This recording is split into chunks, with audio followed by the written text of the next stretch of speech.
This video is going to talk about dot plots.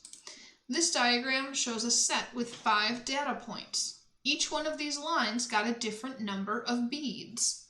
You see that one line got 8, another got 8, another got 8, another got 5, and one only got 2. How sad. When we have large data sets, these diagrams aren't very helpful. If we had a set with 100 different data points, if we had 100 different strings, we would have to draw 100 different strings or stacks of beads.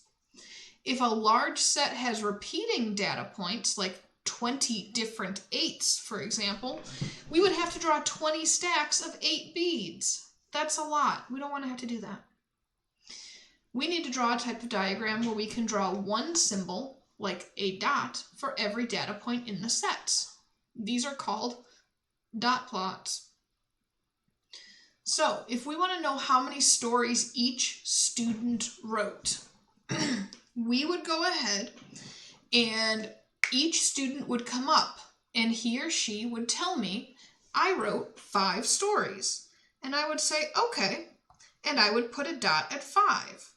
And another student would come up and say, I wrote 3 stories. And I would say, okay, and I would put a dot at 3. Someone else would come up and say, I also wrote 5 stories. I would put another dot at the number 5 to show another story. And I would keep going until I had a dot for every student. This class, you can tell how many students it had based on how many dots there were. And because there's 1, 2, 3, 4, 5, 6, 7, 8, 9, 10, 11, 12, 13, 14, 15, 16, 17, 18, 19, 20, 21, 22, 23, 24, 25, 26, 27, 28 dots, that would mean 28 students total. Now, how many students wrote just one story? Well, how many dots are in the 1 column? 1, 2, 3, 4, 5, 6, 7, 8. 8 students just wrote one story. What was the largest number of stories any student wrote? Well, some people came up and told me they wrote 6 stories. That was the largest number of stories written by one person. How many more students wrote 1 story than 2 stories? So if we look at the 1 and the 2, we can see that they're the same right here. But we have 2 more dots in the 1 column.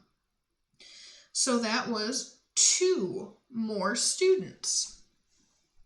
How many students wrote either 5 or 6 stories? Well, now I want to look at the 5 or the 6 column. And that's a total of 4 students. What if I wanted to know how many students wrote how many students wrote more than 3 stories? That would mean I wouldn't look at this column, I wouldn't look at this column, and I wouldn't look at this column. I would look at any number that's over the number 3. And it would turn out that 1, 2, 3, 4, 5, 6, 7 students wrote more than 3 stories. So they want us to plot the data from this chart. Number of plums picked. We see that 5 people picked 1 plum. So we're going to put 5. I'm doing X's because dots don't work out so well with this pen. You've seen me try to do it. How many people picked 2 plums? Well, that would be 4. 1, 2, 3, 4. How many people picked 3 plums? 2 people picked 3 plums. And how many picked 5? 3 people. Why didn't I put anything in the 4? Because there was nothing here, which means there's also going to be 0 here. So now we're going to do some flipping back and forth. How many people picked 1 plum? Well, we had 5 there. So we know that 5 people picked 1 plum.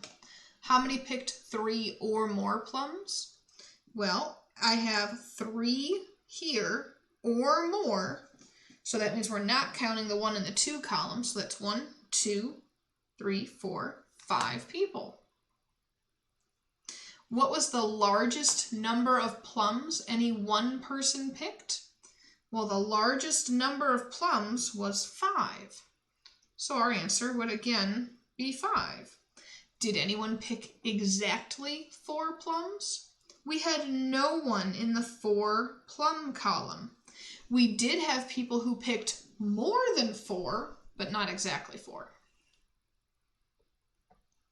How many more people picked 1 plum than 5 plums?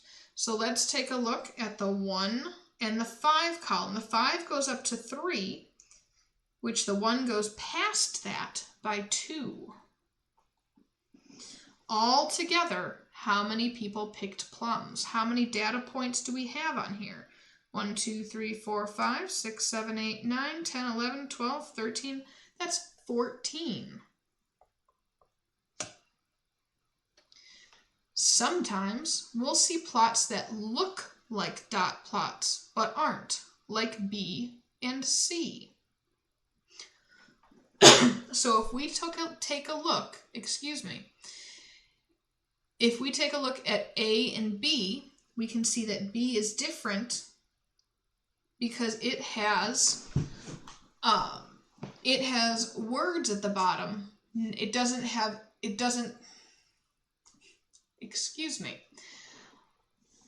The dots don't represent values, they represent things, and that's different.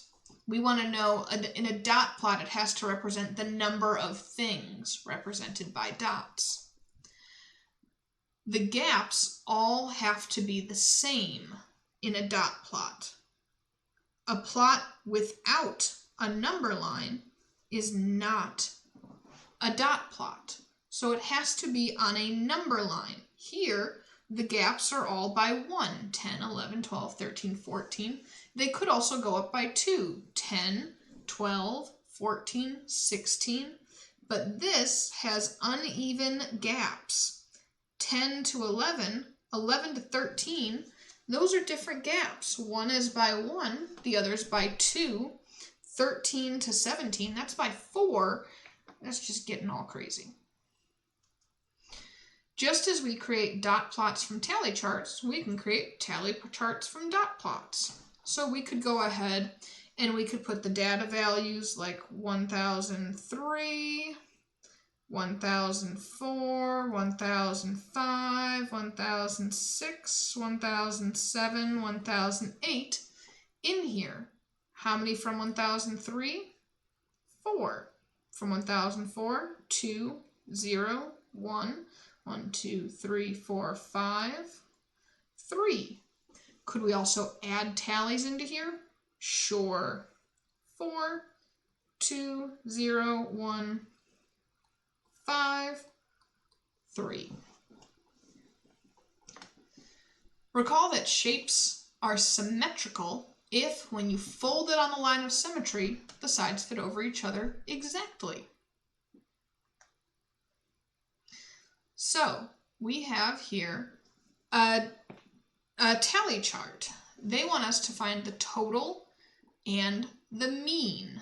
Remember that the mean is when you add them all up and divide them, but we don't have to add everything here because we have a tally chart. So 10 times 3 is 30. 11 times 2 is 22. 12 times nothing is nothing. 13 times 2 is 26. 14 times 3 is 42. So then we could go ahead, we could add all these up. 6, 7, 8, 9, 10. 4, 5, 6, 7, 8, 9, 10, 11, 12. That makes 120 total. That's the same as adding up 10 plus 10 plus 10 plus 11 plus 11 plus 13 plus 13 plus 14 plus 14 plus 14.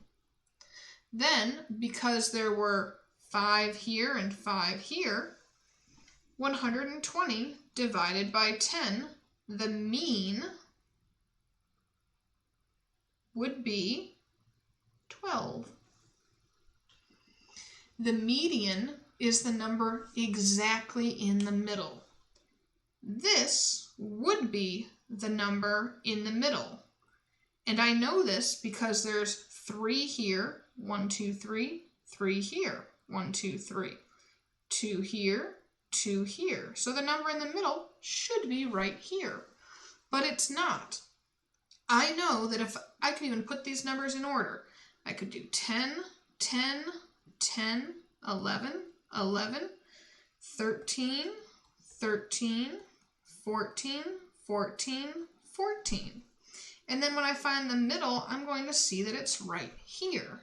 What's exactly between 11 and 13? 12. So here we see that the mean and the median are the same number. And the mean and the median will be the same number. They'll be equal in symmetrical sets. Now, just because they're equal doesn't mean it has to be symmetrical, but it can be something that's like, maybe take a look at that.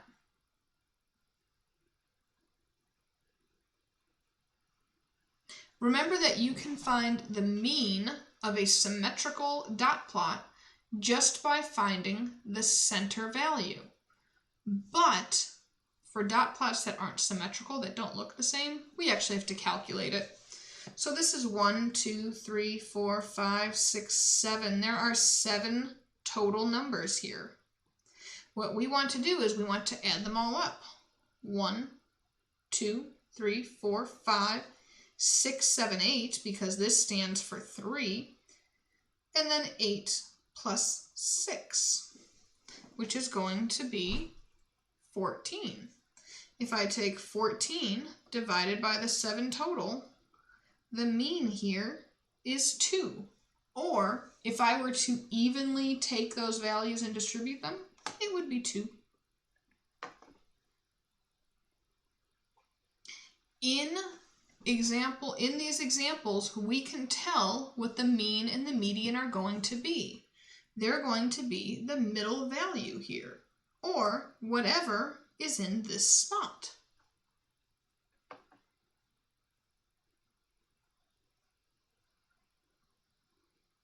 The mean and the median will both be whatever would have been here, because that's where the middle number is. They want us to take a look and see what would the mean and the median of A be. So I can see that in A, this is symmetrical. This would fold over on itself right here, which means that the mean and the median would both be 40 because that's the middle number. Over here, however, this is not symmetrical. So to find the mean and the median, I would have to list out all of these numbers. 30, 30, 40, 40, 50, 50, 60, 60, 60, and 70. And then I would have to go back and forth, back and forth, back and forth, back and forth, until I get the median, which 50 plus 50 divided by 2 is 50. And then to find the mean, I would have to add all this up and still divide it.